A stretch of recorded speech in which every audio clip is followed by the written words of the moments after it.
Today I'm going to talk a little bit about the concept of improvisation. And improvisation is basically changing notes around in songs or rhythms to make them sound like your own. So a lot of times, like if you're playing in a band and they say, hey, you're in the key of A, you're not going to have a piece of sheet music that they hand you. You have to be able to improv around the particular song.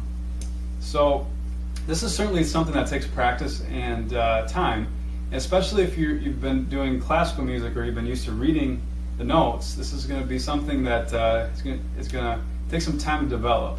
Even with me playing over 15-20 years, when I switched over to the fiddle style, it took me a while to get used to opening up my mind to the different possibilities of music with improvisation. So we're just going to show you some examples of this, and I hope this opens up your ideas, when you're playing these songs throughout the series, that you don't have to do it exactly the way I write it. You can change it to be your own.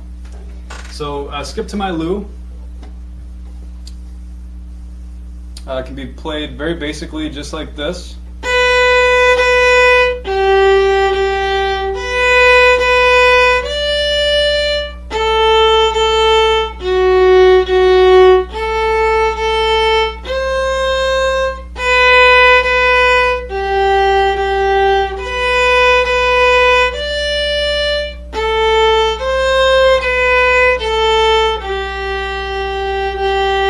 Okay, and that sounds totally fine.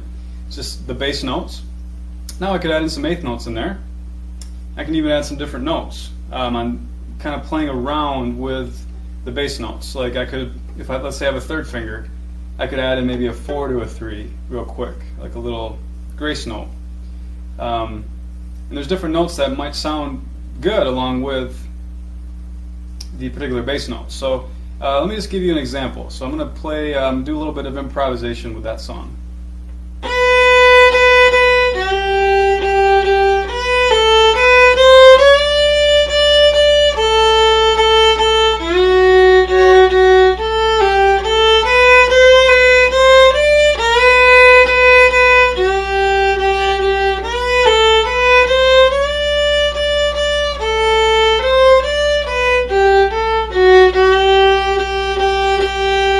Good, so I added in some slides, I added in some different notes, added some eighth notes. So that particular song I just played right there, I had no plan behind it. It was me taking the bass notes and in my mind creating a different version of it, basically.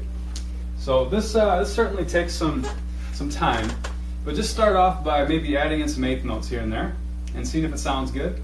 Maybe add